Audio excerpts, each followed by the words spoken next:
নমস্কার, আমি অঙ্কুর। শুরু করছি পলিটিক্স। আর কবে? পেহেলগাম কাণ্ড নিয়ে কেন্দ্রীয় সরকারের দিকে এই প্রশ্নই তুলেছে কংগ্রেস। এর আগে রাহুল গান্ধী জানিয়েছিলেন, পেহেলগামে উগ্রপন্থী হানার ঘটনায় সব রকমভাবে সরকারের পাশে আছে দল। কিন্তু 14 দিনের মাথাতেই কংগ্রেসের নিশানায় সরকার। সূত্রের খবর অনুযায়ী পেহেলগামের পাল্টা জবাবের জন্য তৈরি সেনাবাহিনী। প্রধানমন্ত্রীর সঙ্গে বৈঠক করেছেন বায়ুসেনা প্রধান, নৌবাহিনীর প্রধানের সঙ্গে বৈঠক হয়েছে আগেই। পাক রেঞ্জার্সের নিয়ন্ত্রণ রেখা বরাবর টানা 11 দিন গোলাগুলির কড়া জবাব দিয়েছে ভারতীয় ফৌজ। এই পরিস্থিতিতেই পাক সংসদে চলতি সংকট নিয়ে বিশেষ অধিবেশন শুরু হয়েছে। এখানে পাশ হওয়া প্রস্তাব নিয়েই রাষ্ট্রসংঘের নিরাপত্তা পরিষদে বক্তব্য রাখবেন পাক রাষ্ট্রদূত। ভারত ও পাকিস্তান দুপক্ষেরই বক্তব্য শুনবে নিরাপত্তা পরিষদ। এই পরিস্থিতিতে দাঁড়িয়েই আপনাদের জানিয়ে রাখি, আজকেই কেন্দ্রীয় স্বরাষ্ট্র মন্ত্রকের পক্ষ থেকে খুব স্পষ্টভাবেই জানানো হয়েছে, আগামী 7ই মে সমস্ত রাজ্যকে একটা মহড়া দিয়ে রাখতে হবে, পোশাকি ভাষায় যার নাম মক ড্রিল। আর এই পরিস্থিতিতেই প্রধানমন্ত্রীর সঙ্গে কথাও বলেছেন রাশিয়ার প্রেসিডেন্ট ভ্লাদিমির পুতিন, যেখানে তার স্পষ্ট বার্তা ভারতের উদ্দেশ্যে যে ভারতের যে সন্ত্রাসবাদ বিরোধী অবস্থান এবং তার জন্য ভারত যা পদক্ষেপ নেবে সেই পদক্ষেপে রাশিয়ার সম্মতি আছে, রাশিয়ার সমর্থন আছে। কিন্তু তবুও প্রশ্ন উঠছে, 14 দিন পার, আর কবে?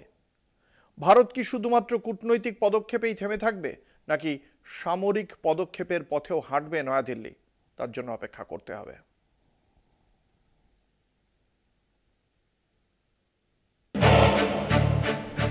পাকিস্তানকে যোগ্য জবাব দেওয়ার জন্য প্রস্তুত হচ্ছে ভারতীয় সেনা। রবিবার রাত 9টায় পাঞ্জাবের ফিরোজপুর ক্যান্টনমেন্টে 30 মিনিটের একটি ব্ল্যাকআউট মহড়া পরিচালনা করে ভারতের বায়ুসেনা। কাশ্মীরের নিয়ন্ত্রণ রেখায় পাকিস্তান টানা 10ম দিন বিনা প্ররোচনায় গুলি চালিয়ে যাচ্ছে, যার উপযুক্ত জবাব দিয়েছে ভারতীয় সেনা।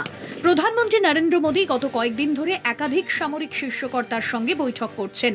এই ধারাবাহিকতায় রবিবার তিনি বায়ুসেনা প্রধান air chief marshal AP Singh এর সঙ্গে বৈঠক করেন। এর একদিন আগেই নৌবাহিনী প্রধান অ্যাডমিরাল দীনেশ কে ত্রিপাঠীর সঙ্গে মোদীর আলোচনা হয়েছিল। ভারতীয় সেনার হাতে এসে পৌঁছেছে রাশিয়ান ইগলা-এস মিসাইল। এই রাশিয়ান পোর্টেবল মিসাইলটি কাঁধে নিয়ে চালানো হয়।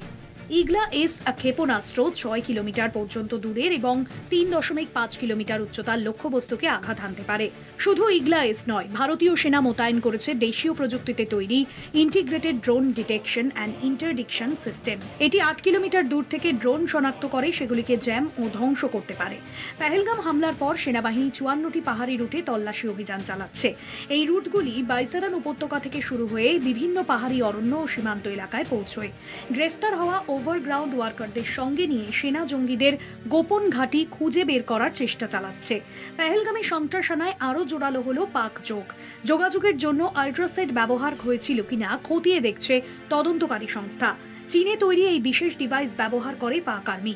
আগেও আল্ট্রাসটের মাধ্যমে জঙ্গিদের মদত দিয়েছে পাক আর্মি। পাকিস্তানের রাষ্ট্রপতি আসিফ আলী জারদারি আজ পাক সংসদে বিশেষ অধিবেশন ডেকেছেন। সেখানে ভারতের পদক্ষেপ ও পাকিস্তানের অবস্থা নিয়ে প্রস্তাব পাশ করা হবে। এদিকে পেহেলগামের হামলা নিয়ে সোমবার জাতিসংঘের নিরাপত্তা পরিষদের বৈঠক ডাকা হয়েছে। পাক সংসদে প্রস্তাব পাশ হওয়ার পরেই জাতিপুঞ্জে নিজেদের বক্তব্য জানাবে পাকিস্তান। সেখানে ভারত ও পাকিস্তান উভয় পক্ষেরই বক্তব্য শোনা হবে। জাতিসংঘে গ্রিসের স্থায়ী প্রতিনিধি এবং নিরাপত্তা পরিষদের এই মাসের সভাপতি রাষ্ট্রদূত ইভানজেলস সেকেরিস আগেই সন্ত্রাসবাদের তীব্র নিন্দা করেছিলেন। কলকাতা টিভি।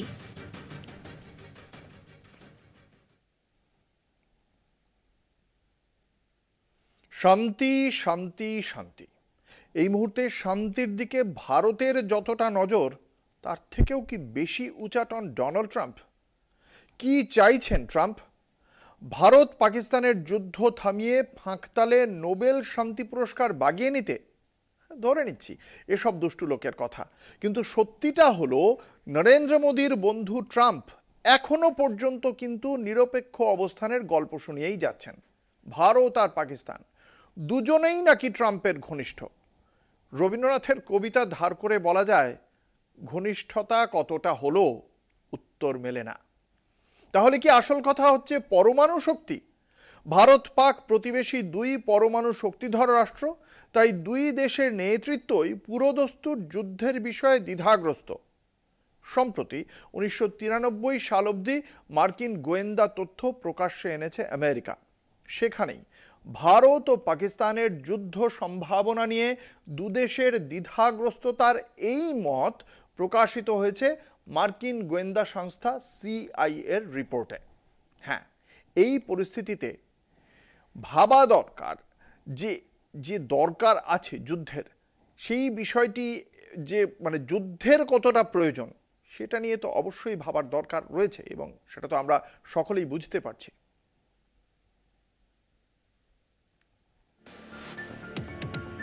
ভারত পাকিস্তান যুদ্ধের সম্ভাবনা পর্যালোচনা করতে 1993 সাল পর্যন্ত মার্কিন হেফাজতে থাকা যাবতীয় গোপন নথি গত ফেব্রুয়ারিতে প্রকাশ্যে আনা হয়।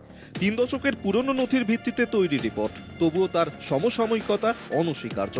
পহেলগাম কাণ্ডের পর দুই প্রতিবেশী রাষ্ট্রের পারস্পরিক বিরোধ চরমে। সেই আবহে সিআইএর ওই গোপন নথির পর্যবেক্ষণ আজও প্রাসঙ্গিক বলে মনে করা হচ্ছে। সিআইএ মনে করে কাশ্মীরকে ভারত থেকে বিচ্ছিন্ন করতে পাকিস্তান সদা সক্রিয়। সেই লক্ষ্যে সংগঠিত জঙ্গি কার্যকলাপ ইসলামাবাদ থেকে মদত পেয়ে থাকে। পাকিস্তানের জাতিগত বিচ্ছিন্নতাবাদী শক্তিকে মদত দেয় দিল্লি। যদিও কাশ্মীরকে কবজায় পেতে ইসলামাবাদের যে আগ্রাসী মনোভাব রয়েছে, পাকিস্তানের অন্তর্গত ভূখণ্ড গ্রাস করার ক্ষেত্রে তার সামান্যতম লক্ষ্য নেই দিল্লির। তবে বিগত 3 দশকের পুরনো নথি পর্যালোচনার ভিত্তিতে সিআইএর দাবি, অদূর ভবিষ্যতে দুই দেশের যুদ্ধ সম্ভাবনা নেই। কেন? ভারত ও পাকিস্তান দুদেশের অস্ত্র ভাণ্ডারে পারমাণবিক ক্ষেপণাস্ত্র মজুত রয়েছে। তাই যুদ্ধের ভয়ঙ্কর পরিণতির কথা ভেবেই দুই তরফের রাষ্ট্রনায়ক পূর্ণাঙ্গ যুদ্ধের বিষয়ে অনাগ্রহী। যুদ্ধ শুরু হলে তা সীমিত এলাকায় আটকে থাকবে না। ভারত ও পাক নেতৃত্বের মধ্যে অন্য নানা বিষয়ে ভিন্ন মত হলেও ওই আশঙ্কার ব্যাপারে দিল্লি ও ইসলামাবাদের ধারণা অভিন্ন। গত 3 দশক ধরে দু দেশেই তার পারমাণবিক অস্ত্র ভাণ্ডার স্ফীত করেছে। তাতে দ্বিপাক্ষিক স্তরের সম্পর্কে উত্তেজনা বৃদ্ধি পেয়েছে বহুগুণ। যদিও তুলনামূলক বিচারে পাকিস্তানের পক্ষে এই উত্তেজনার ফল অনেক বেশি মারাত্মক। যুদ্ধ শুরু করা আর তা জয় করার মধ্যে বিস্তর ফারাক। যুদ্ধে বিজয় অর্জনে দেশের অভ্যন্তরীণ অর্থ বরাদ্দে ব্যাপক চাপ তৈরি হবে। দু দেশের সামরিক প্রধানদের যুদ্ধের বিপুল আর্থিক খরচ সম্পর্কে সম্যক ধারণা রয়েছে। অস্ত্র মজুত ও আধুনিক প্রযুক্তি ব্যবহারের প্রশ্নে স্থল, জল ও বায়ু 3 ক্ষেত্রেই ভারতের থেকে পাকিস্তান অনেক পিছিয়ে। ইসলামাবাদের সামরিক নেতারা জানান, পূর্ণাঙ্গ যুদ্ধের পরিণতিতে পাক ভূখণ্ড টিকে গেলেও সেনাবাহিনী ধ্বংস নিশ্চিত। সংশ্লিষ্ট মহলের ধারণা, সিআইএর গোপন নথির সময়সীমা 1993 হলেও এখনো তা পুরোপুরি প্রাসঙ্গিক। কলকাতা টিভি।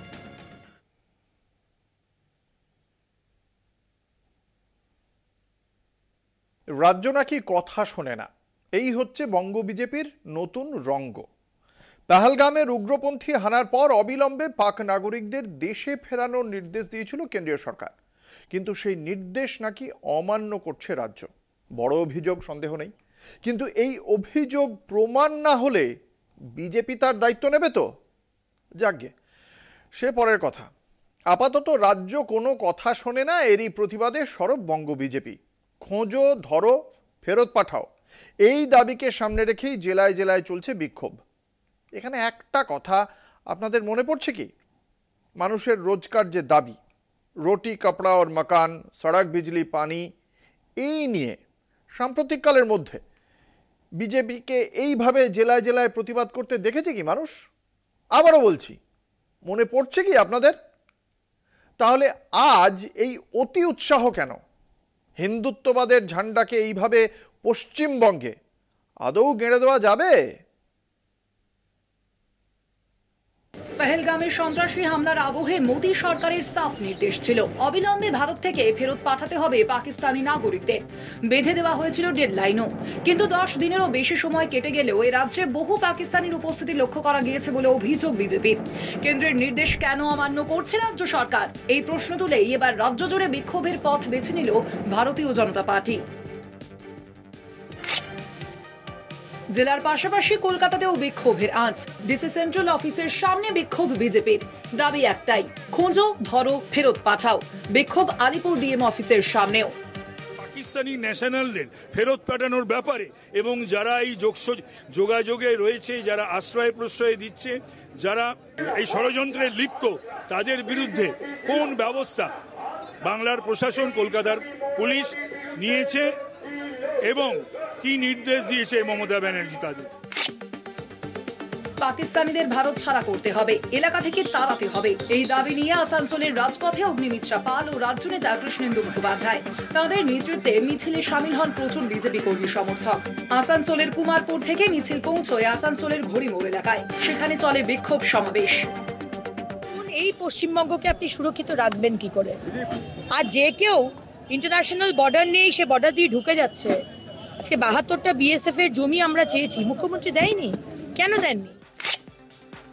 গোটা রাজ্যের পাশাপাশি দক্ষিণ দিনাজপুর জেলাতেও বিজেপির পক্ষ থেকে ধর্ণা অবস্থান। এদিনের কর্মসূচিতে উপস্থিত ছিলেন বিজেপির জেলা সভাপতি স্বরূপ চৌধুরী। যে প্রধান জেলায় জেলায় আছে ডিএম, তাদের পক্ষ থেকে আর এইভাবে যারা পাকিস্তানি যারা বসবাস করছে তাদেরকে ফেরত পাঠানোর কোনো পরিকল্পনা দেখছি না। তাতে আগামী দিনে দেশের নিরাপত্তার ক্ষেত্রে একটা সমস্যা হতে পারে, এটা আমাদের ধারণা। ঝাড়গ্রাম জেলা বিজেপির পক্ষ থেকে সোমবার দুপুরে ঝাড়গ্রাম জেলা শাসকের কার্যালয়ের গেটে মঞ্চ বেঁধে অবস্থান বিক্ষোভ বিজেপির কর্মী সমর্থকদের। দফায় দফায় চলে বিক্ষোভ। রাজ্য সরকারের বিরুদ্ধে বক্তব্য রাখতে গিয়ে ক্ষোভে ফেটে পড়েন বিজেপি নেতৃত্বরা। বাঁকুড়া জেলা শাসকের অফিসের সামনে বিক্ষোভ ও স্মারকলিপি কর্মসূচি বিজেপির। মূল ফটকের আগেই পুলিশের ব্যারিকেড আটকে দেয় বিজেপির মিছিল। ব্যারিকেডের সামনে বসেই চলে বিজেপির বিক্ষোভ।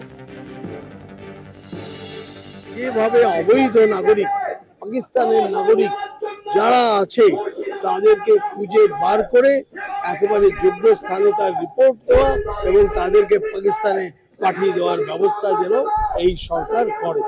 রাজনৈতিক মহলের একাংশের মতে এই কর্মসূচির মধ্য দিয়ে একদিকে রাজ্য সরকারের উপর চাপ বাড়াতে চাইছে বিজেপি, পাশাপাশি জাতীয়তাবাদের আবেগকে উস্কে দিতেই কি এই কর্মসূচি, উঠছে প্রশ্ন। কলকাতা টিভি।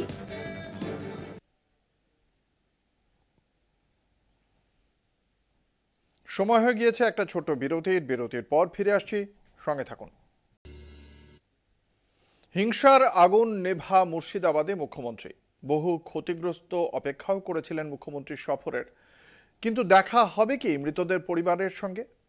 মুখ্যমন্ত্রীর সন্দেহ মৃতদের পরিবারকে সরিয়ে নিয়ে যাওয়া হয়েছে, তাদের সঙ্গে আদৌ হয়তো তাঁর দেখা হবে না। এছাড়াও মুখ্যমন্ত্রী পরিষ্কার জানিয়েছেন মুর্শিদাবাদে পরিকল্পনা করেই হিংসা ছড়ানো হয়েছিল। অশান্তির জন্য তিনি বিএসএফকে দায়ী করেন। এছাড়াও মহিলা কমিশনকেও কটাক্ষ করতে ছাড়েননি তিনি। তাঁর বক্তব্য, 2 বছরেও মণিপুরে পা রাখেনি কমিশন, কিন্তু ছুটে এসেছে মুর্শিদাবাদে। আপনাদের হয়তো মনে আছে, হয়তো গতকালই রাজ্যপাল সিভি আনন্দ বোস মুর্শিদাবাদের ঘটনার যাবতীয় দায়িত্ব চাপিয়েছেন রাজ্যের কাঁধেই। শুধু তাই নয়, স্বরাষ্ট্রমন্ত্রী অমিত শাহর কাছে সেই মর্মে রিপোর্টও দাখিল করেছেন তিনি। এরপরেই মুখ্যমন্ত্রীর মুর্শিদাবাদ সফর, যেখানে মুর্শিদাবাদে হিংসার জন্য সরাসরি কেন্দ্রীয় বাহিনীকে দায়ী করলেন মমতা। মমতার এই সফর এত দেরিতে কেন, এ নিয়ে বারবার প্রশ্ন তুলেছে বিরোধী দলগুলো। কিন্তু মনে রাখতে হবে, হিংসার সময় থেকেই রাজ্য সরকারের আবেদন ছিল পরিস্থিতি শান্ত না হওয়া পর্যন্ত কোনো রাজনৈতিক দলই যেন মুর্শিদাবাদ সফরে না যায়। এমনকি রাজ্যপালকেও একই অনুরোধ জানিয়েছিলেন মুখ্যমন্ত্রী। মুখ্যমন্ত্রীর বক্তব্য, রাজনৈতিক টানাপোড়েন থাকতেই পারে, কিন্তু শান্তি রক্ষা সবার আগে। মাসখানেক আগে মুর্শিদাবাদের অশান্তির ঘটনায় উত্তপ্ত হয়েছিল রাজ্য রাজনীতি। অশান্তির জেরে মৃত্যু হয় বাবা ছেলের, আহত অসংখ্য। অভিযোগ পাল্টা অভিযোগে ময়দানে নেমেছিল শাসক বিরোধী। দায়ী করা হয়েছিল ধর্মীয় হিংসাকে। দিনের পর দিন বিরোধী শিবিরের নেতাদের ডেলি প্যাসেঞ্জারই চলছিল শামশেরগঞ্জ, ধুলিয়ান, জাফরাবাদে।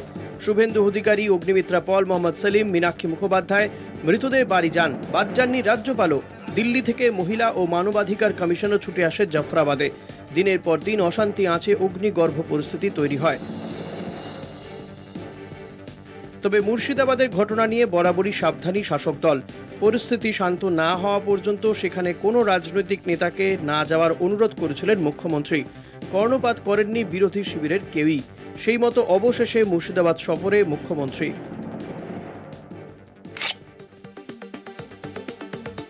বহিরাগত কিছু লোক এসে ধর্মের নামে বিধর্ম কথাবার্তা বলে আমি কাউকে শত্রু বলে মনে করি না, সবাই আমার মিত্র, কিন্তু দাঙ্গা যারা লাগায় তাদের আমি মিত্র বলে মনে করি না।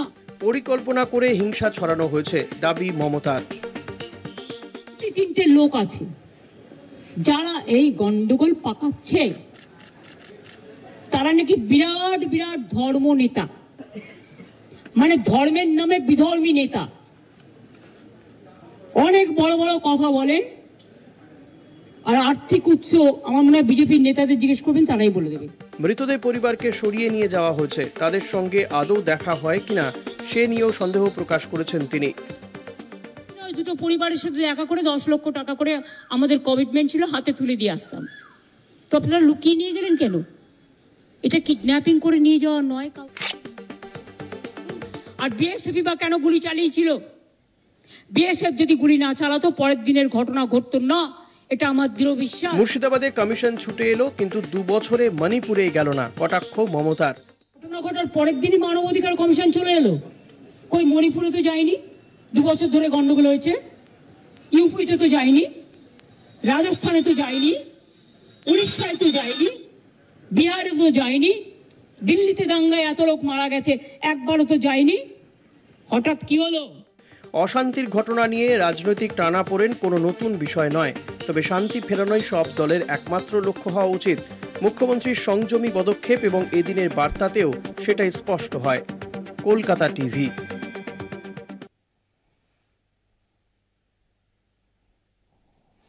নবদ্বীপের নিমাই পণ্ডিত জগৎ তাকে চিনল মহাপ্রভু শ্রী চৈতন্য এই নামে। ওড়িশার জগন্নাথ ধামে মহাপ্রভু নাকি লীন হয়ে গিয়েছিলেন। বোঝাই যাচ্ছে ঐতিহাসিকভাবেও বাংলার সঙ্গে জগন্নাথ দেবের সম্পর্ক বহুদিনের, কিন্তু রাজনীতির কর্চা তো ইতিহাস মানে না, বিশেষ করে বিজেপি তো নয়ই।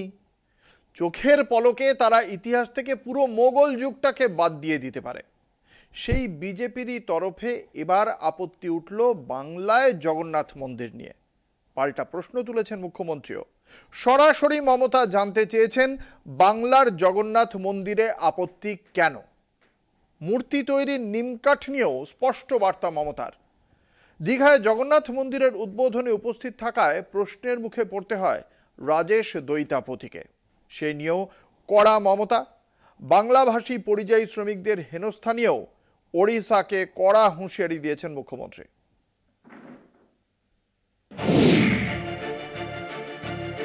দীঘায় জগন্নাথ মন্দির উদ্বোধনের পর থেকেই বিতর্কে মুখ্যমন্ত্রী। পুরীতে জগন্নাথ ধাম থাকা সত্ত্বেও কেন দীঘাতে জগন্নাথ মন্দির তৈরি করা হলো, সেই নিয়ে প্রশ্নের মুখে পড়তে হচ্ছে মমতাকে। এবার সেই প্রশ্নেরই কড়া জবাব দিলেন মমতা। মমতা ব্যানার্জি মাকারি বাড়ি স্কাই ওয়াক করলে তখন কোয়েশ্চেন হয় না? মমতা ব্যানার্জি দক্ষিণেশ্বর মন্দিরে স্কাই ওয়াক করলে তখন কোয়েশ্চেন হয় না? মমতা ব্যানার্জি দুর্গাপুজো করলে তখন কোয়েশ্চেন হয় না? মমতা ব্যানার্জি কালী পুজো করলে তখন কোয়েশ্চেন হয় না? জগন্নাথ ধামটা খুব গায়ে লেগেছে না? বাংলায় জগন্নাথ মন্দিরে আপত্তি কেন? নিম কাঠের তৈরি জগন্নাথের মূর্তি নিয়েও প্রশ্ন তোলে বিরোধীরা। তা নিয়েও কড়া জবাব দেন মুখ্যমন্ত্রী। বলা হচ্ছে আমি নাকি নিম গাছও চুরি করেছি। আরে আমার বাড়িতেই তো 4টে নিম গাছ আছে, কটা দরকার জিজ্ঞেস করুন। দীঘার জগন্নাথ মন্দিরে যাওয়ার জন্য পুরীর দৈতাপতিকেও প্রশ্নের মুখে পড়তে হয়, জানিয়ে নিন্দা করেন তিনি। ওটা নিয়ে এসছেন দৈত্যপতি, যে জায়গা থেকে বলছে সে জায়গা থেকে নয়। তাকে কাল ডাকা হয়েছিল, আমি শুনেছি। তিনি স্টেট বলে দিয়েছেন, না তোমরা যেটা বলছো সেটা নয়, এটা আমি আমার নিজে অন্য জায়গা থেকে করেছি। উড়িষ্যার বিপদে সবসময় পাশে দাঁড়ায় বাংলা। বাংলায় জগন্নাথ মন্দির নিয়ে আপত্তি কেন, প্রশ্ন মমতা। আমি উড়িষ্যাকে ভালোবাসি। যখন আপনাদের সাইক্লোনে ইলেকট্রিসিটি সব ভেঙে যায়, সমস্ত রাস্তার পাইপগুলো, ওয়্যারগুলো নষ্ট হয়ে যায়, আপনারা আমাদের ইঞ্জিনিয়ার চান আমাদেরও সাইক্লোন হয়, তা সত্ত্বেও আমরা কিন্তু পাঠাই। উড়িষ্যা, বিহার, উত্তরপ্রদেশ, মহারাষ্ট্রে বাংলাভাষী পরিযায়ী শ্রমিকদের মারধর করা হচ্ছে, সেই নিয়েও হুঁশিয়ারি দেন মুখ্যমন্ত্রী। আমি চাই উড়িষ্যা গভর্নমেন্টকে, বিহার গভর্নমেন্টকে, রাজস্থান গভর্নমেন্টকে এবং আমার চিফ সেক্রেটারি আজকে চিঠি পাঠাচ্ছেন হোম সেক্রেটারিকেও। ডিজি অলরেডি উড়িষ্যার ডিজির সাথে সম্ভবত কথা বলেছেন। আপনাদের সুমতি হোক, শুভবুদ্ধি হোক, বর্তমানে ধর্ম নিয়ে রাজনীতি নয়া ট্রেন্ড। দীঘার জগন্নাথ মন্দিরও তার ব্যতিক্রম নয়। পাশাপাশি রাজ্যে একই ঈশ্বরের মন্দির নিয়ে আপাতত সরগরম রাজনীতি। মুখ্যমন্ত্রীর জবাবে সেই আঁচ ঠান্ডা হবে কিনা সেদিকেই তাকিয়ে রাজ্য। কলকাতা টিভি।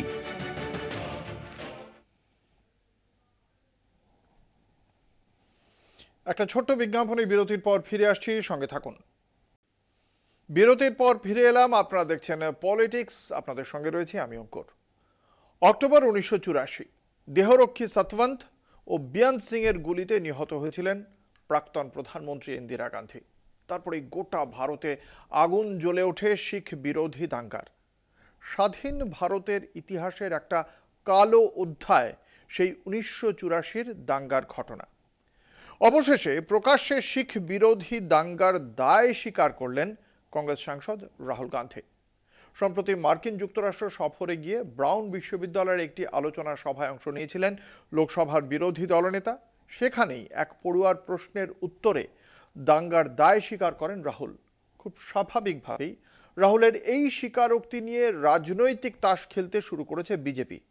এত বছর পরে এই দাঙ্গার দায় স্বীকার করার জন্য কংগ্রেসই বা কিভাবে দেখবে গোটা বিষয়টিকে, এই প্রশ্নই ঘোরাফেরা করছে রাজনৈতিক মহলে।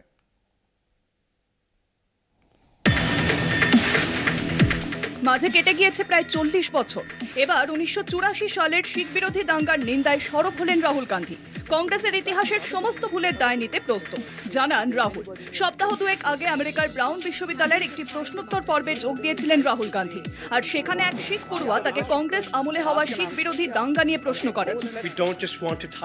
ওই পড়ুয়া রাহুলের উদ্দেশ্যে বলেন, আপনারা শিখদের মধ্যে ভয় তৈরি করে দিয়েছিলেন। আমরা মত প্রকাশের স্বাধীনতা চাই, যা আমরা অতীতে কংগ্রেস আমলে পাইনি। শিখ পড়ুয়ার প্রশ্নের উত্তরে রাহুল বলেন, 80 দশকে যা হয়েছে তা ভুল। বহুবার স্বর্ণ মন্দিরে গিয়েছি। ভারতের শিখ সম্প্রদায়ের সঙ্গে আমার ভালো সম্পর্ক রয়েছে।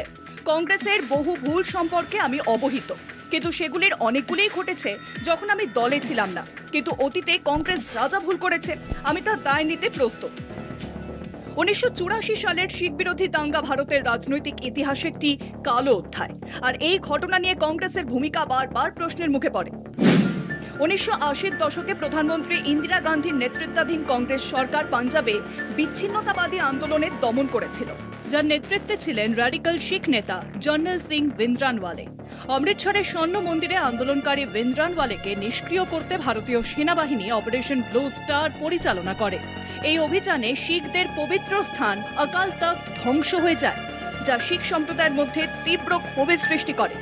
এর কয়েক মাস পরে ইন্দিরা গান্ধী তার শিখ দেহরক্ষীদের হাতে নিহত হন। আর সেই হত্যার পর শিখদের বিরুদ্ধে ব্যাপক হিংসা চালানো হয়। সেই সময় প্রধানমন্ত্রী ছিলেন রাজীব গান্ধী। 1984 সালের শিখ বিরোধী দাঙ্গায় ক্ষত আজও বয়ে বেড়াচ্ছে কংগ্রেস। প্রায় 40 বছর বাদে ওই হিংসার ঘটনার দায় স্বীকার করলেন কংগ্রেসের সাংসদ রাহুল গান্ধী। রবিবার বিজেপি নেতা অমিত মালব্য একটি ভিডিও পোস্ট করেন তার এক্স হ্যান্ডেলে। ভিডিওটি সমাজ মাধ্যমে দ্রুত ছড়িয়ে পড়তে শুরু করেছে। ভিডিওটিকে হাতিয়ার করে কংগ্রেসের অতীতকে টেনে সমালোচনা শুরু করেছে গেরুয়া শিবির। প্রশ্ন উঠেছে, কংগ্রেসের মোকাবিলা করবে কোন পথে? এই ইস্যুতে কংগ্রেসের শিখ ভোট ব্যাংক কি হাতছাড়া হবে? রাজনৈতিক মহলের বক্তব্য, বিজেপি যেভাবে এই ইস্যু নিয়ে তেড়ে ফুঁড়ে উঠেছে এবং কংগ্রেস এখনো দলগতভাবে জবাব দিচ্ছে না, তাতে স্পষ্ট হচ্ছে কংগ্রেস কিছুটা ব্যাকফুটেই আছে। কলকাতা টিভি।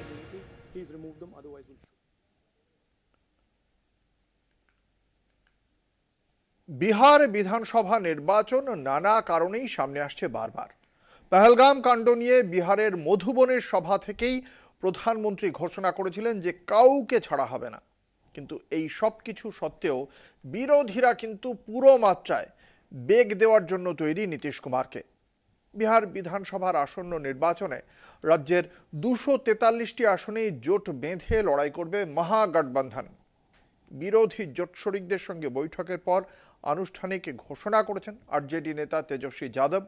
একই সঙ্গে কেন্দ্রের শ্রম কোড লাগু করার বিরুদ্ধে আগামী 20 মে সারা ভারত শ্রমিক ধর্মঘটকে সমর্থনও জানানো হয়েছে মহাগঠবন্ধনের বৈঠকে। চলতি বছরের শেষ দিকে বিহার বিধানসভা নির্বাচন, রাজ্যের শাসক এনডিএ বিরোধী ভোট বিভাজন রোখার লক্ষ্য নিয়ে রবিবার পাটনায় বৈঠকে বসেন বিরোধী জোটের শরিকরা। রাজ্য বিধানসভায় মোট 243 আসনে একের বিরুদ্ধে এক ফর্মুলায় প্রার্থী দেওয়াকেই সর্বাধিক অগ্রাধিকার দেওয়া হয় বৈঠকে। RJD, Congress, liberation, CPM, CPI সহ একাধিক আঞ্চলিক দল একাধিকবার শিবির বদলালেও একটানা 20 বছর রাজ্যের মুখ্যমন্ত্রীর কুর্সিতে রয়ে গিয়েছেন নীতিশ কুমার। তাকে স্বপদে বহাল রাখার বার্তা দিলেও এই নিয়ে বিহার বিজেপির অন্দরে যথেষ্ট ক্ষোভ রয়েছে। যেহেতু কেন্দ্রে তার সরকার টিকিয়ে রাখতে নরেন্দ্র মোদীকে শরিক জেডিইউ সুপ্রিমো নীতিশকে তোয়াজ করে চলতে হচ্ছে, তাই ভোটের আগে এই নিয়ে বিবাদ এড়াতে বদ্ধপরিকর মোদী বাহিনী। অন্যদিকে রাজ্যের নীতিশকে ঘিরে তৈরি হওয়া প্রতিষ্ঠান বিরোধী হাওয়া পুঁজি করে এককাট্টা বিরোধীরা রাজ্যের সব আসনে মহাগঠবন্ধন হিসেবেই প্রার্থী দেবে বিরোধীরা। জোটের মধ্যেই আলোচনা করে প্রার্থী বাছাই চূড়ান্ত করার লক্ষ্যে প্রস্তাব সর্বসম্মতভাবে গ্রহণ করা হয়েছে মহাগঠবন্ধনের বৈঠকে। हम तमाम इंडिया अलायंस के पार्टनर्स, चाहे कांग्रेस हो, सीपीआई-एमएल हो, वीआईपी हो, सीपीआई हो, सीपीएम हो, हमारी तमाम डिस्ट्रिक्ट यूनिट से लेकर के यहाँ तक के नेताओं की आज बैठक हुई और उस बैठक का मूल उद्देश्य था कि बेहतर समन्वय के साथ संवाद पर काम करना। 20 तारीख को जो मजदूर यूनियन का हम लोग जो है समर्थन कर रहे हैं और हर जिला में महागठबंधन इंडिया अलायंस के लोग जो है हर जिला मुख्यालय पे उन सभी मजदूर यूनियन का साथ देने के लिए खड़े रहे। सब मस्त, हम लोग मस्त है, कोई दिक्कत नहीं। মহাগঠবন্ধনের বড় শরিক লালু প্রসাদ যাদবের আরজেডি স্বভাবতই দলের অন্দরেই জোটের মুখ্যমন্ত্রীর মুখ হিসেবে লালু পুত্র তেজস্বীর নাম উঠে এসেছে। মহাগঠবন্ধনের বৈঠকে এ নিয়ে আলোচনাই হয়নি। বিরোধী সূত্রে দাবি, কাউকে মুখ্যমন্ত্রী পদপ্রার্থী ঘোষণা না করেই নির্বাচনে নামা হবে বলে বৈঠকে ঐক্যমত্য হয়েছে আরজেডি সহ সব শরিক দল।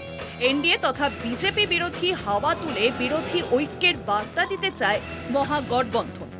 আর সেই লক্ষ্যেই আগামী 20 মে শ্রমিক সংগঠনগুলির ডাকা শ্রম কোড বাতিলের দাবিতে সর্বভারতীয় ধর্মঘটকে সমর্থন জানিয়েছে জোট শরিকরা। কলকাতা টিভি।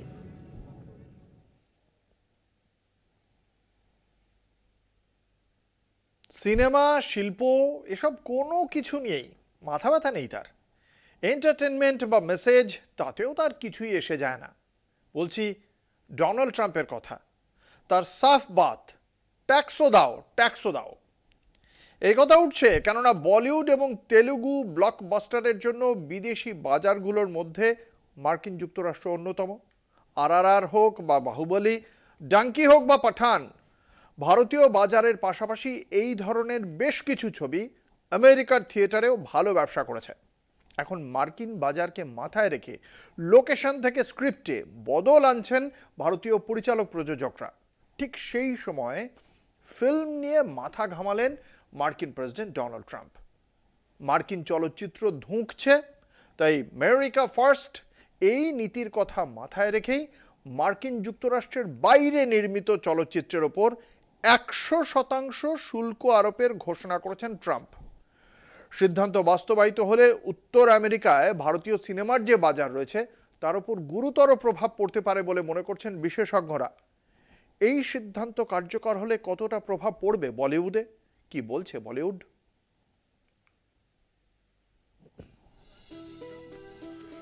মার্কিন যুক্তরাষ্ট্রের বাইরে নির্মিত চলচ্চিত্রের উপর এবার 100% শুল্ক আরোপের ঘোষণা করেছেন ডোনাল্ড ট্রাম্প। ইতিমধ্যেই মার্কিন বাণিজ্য বিভাগ এবং মার্কিন বাণিজ্য প্রতিনিধিকে শুল্ক আরোপের জন্য প্রয়োজনীয় পদক্ষেপের নির্দেশ দিয়েছেন মার্কিন প্রেসিডেন্ট। যদি 100% শুল্ক আরোপ হয় তবেই কোনো মার্কিন ডিস্ট্রিবিউটর $10 লক্ষ দিয়ে কোনো ভারতীয় ছবির প্রদর্শনের সত্ত্ব কিনলে তবে সেই ছবি প্রদর্শনের জন্য অতিরিক্ত $10 লক্ষ কর তাকে দিতে হবে। এর ফলে একজন পরিবেশকের বিনিয়োগ হয়ে যাবে দ্বিগুণ। ফিল্মের ব্যবসায় লাভের অঙ্ক কম এবং বিনিয়োগ করা অর্থ থেকে লাভের নিশ্চয়তাও কম। তাই এই কর দ্বিগুণ হলে অনেক পরিবেশকই পিছিয়ে যেতে পারেন, যা সার্বিকভাবে ব্যবসার ক্ষেত্রে বড় বাধা তৈরি করবে। ইতিমধ্যেই বেশ কয়েকটি ছবির আমেরিকায় মুক্তি নিয়ে প্রয়োজনীয় চুক্তি আটকে গিয়েছে। ট্রাম্পের নির্দেশিকা কিভাবে বাস্তবায়িত হচ্ছে, শুল্ক আরোপ কিভাবে বলবৎ হবে তা জেনেই পরবর্তী ছবির জন্য চুক্তি করতে চাইছেন পরিবেশকেরা। যদি এই নির্দেশিকা ওটিটির ক্ষেত্রে প্রযোজ্য হয় তাহলে লাভের অঙ্ক কমবে আরো। শুধু 2023 সালে ভারতীয় ছবি মার্কিন বাজারে প্রায় $20 লক্ষ ব্যবসা করেছে। কিছু ছবি প্রায় 1000টি স্ক্রিনে দেখানো হয়েছে। মার্কিন বাজার বন্ধ হলে ভারতীয় প্রযোজকরা তাদের বাজেটে কাটছাট করতে বাধ্য হবে তা বলাই বাহুল্য। সেক্ষেত্রে ছবির কাহিনী বা শিল্প নিয়ে পরীক্ষা নিরীক্ষা থেকে লোকেশন বা গ্রাফিক্সের বাজেটের ক্ষেত্রেও পড়বে প্রভাব। ছোট প্রোডাকশন হাউসগুলিতে প্রভাব পড়বে সবচেয়ে বেশি। স্বাভাবিকভাবেই এর প্রতিক্রিয়ায় কাশ্মীর ফাইলস খ্যাত জাতীয় পুরস্কার বিজয়ী বিজেপি ঘেঁষা পরিচালক বিবেক অগ্নিহোত্রীর মুখ খুলেছেন।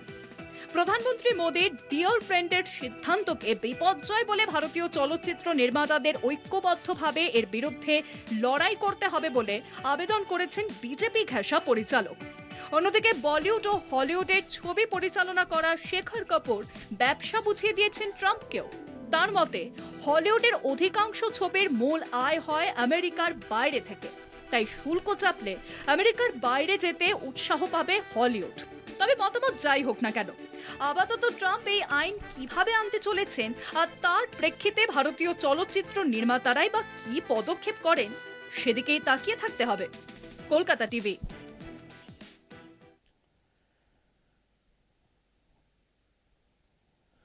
ইতিহাস ফিরে ফিরে আসে বারবার। সে একটা সময় ছিল যখন গোটা দুনিয়ার ওপর দিয়ে বয়ে গিয়েছিল বামপন্থার ঝড়। বিপ্লবের লাল নিশান ছিঁড়ে খুঁড়ে দিয়েছিল বানিয়া পুঁজিবাদীর দুর্গ। তারপর হয়তো ইতিহাসের নিয়মেই অস্ত গিয়েছিল বাম সূর্য। গোটা দুনিয়াতেই পুঁজিবাদ হানা দিয়েছিল রমরম করে।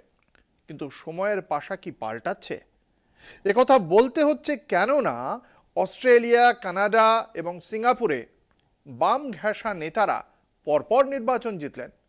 অস্ট্রেলিয়ায় লেবার পার্টি ক্ষমতায়, কানাডাতেও বাম ঘেঁষা মার্ক কার্নির জয়, আর সিঙ্গাপুরের এবারের নির্বাচনে বিজয়ী লরেন্স ওং তাঁর নির্বাচনী প্রচারেই ট্রাম্পকে হুঁশিয়ারি দিয়েছিলেন। মানুষ তাঁকেই জিতিয়ে এনেছেন। ফলে দেশে দেশে ট্রাম্প বন্ধুদের কপালে ভাঁজ। তবে কি হুমকিবাজ নয়, যুক্তিবাদী বিনয়ী নেতাদের বেছে নিচ্ছেন মানুষ? এর থেকে কি শিক্ষা নেবেন ট্রাম্পপন্থীরা? গত শনিবার অস্ট্রেলিয়ার সাধারণ নির্বাচনে সেদেশের প্রাক্তন প্রধানমন্ত্রী অ্যান্থনি আলবানিজের বাম ঘেঁষা লেফট লেবার পার্টি ফের ক্ষমতায় এসেছে। পরাজিত হয়েছে ট্রাম্পের বন্ধু দল দক্ষিণপন্থী লিবারেল ন্যাশনাল জোট। গত 20 বছরে এই প্রথম কোন রাজনৈতিক দল অস্ট্রেলিয়ায় পরপর দুবার ভোটে জিতে ক্ষমতায় এলো। লেবার পার্টি অস্ট্রেলিয়ার নিম্নকক্ষে, ভারতে আমরা যাকে লোকসভা বলি, 151টির মধ্যে 87টি আসন জিতেছে। গতবারে তারা জিতেছিল 77টি আসন। প্রায় সব সমীক্ষাই বলেছিল আলবানিজ হয় হারছেন নয়তো সংসদ ত্রিশঙ্কু হবে। ফল বেরোতে দেখা গেল ম্যাজিক ফিগার ছাড়িয়ে গিয়েছে আলবানিজের দল। পরাজিত দক্ষিণপন্থী জোটের নেতা পিটার ডাটনকে বলা হচ্ছিল অস্ট্রেলিয়ার ট্রাম্প। তিনিও ট্রাম্পের মতোই সভায় ভোটারদের উদ্দেশ্যে যেমন খুশি বলতেন। অস্ট্রেলিয়ার এক প্রাক্তন প্রধানমন্ত্রী ম্যালকম টার্নবুল ভোটের ফল সম্পর্কে সংবাদ মাধ্যমকে বলেছেন, ডাটন হয়ে উঠেছিল যোগ্য ট্রাম্পিয়ান। ট্রাম্পের মতোই ইসরায়েলকে সমর্থন, অন্য দেশ থেকে আসা অস্ট্রেলীয়দের বহিষ্কারের কথা হয়ে উঠেছিল তার প্রচারের প্রধান অভিমুখ। সেটাই দক্ষিণপন্থী ন্যাশনাল লিবারেশনের হারের প্রধান কারণ মনে করা হচ্ছে।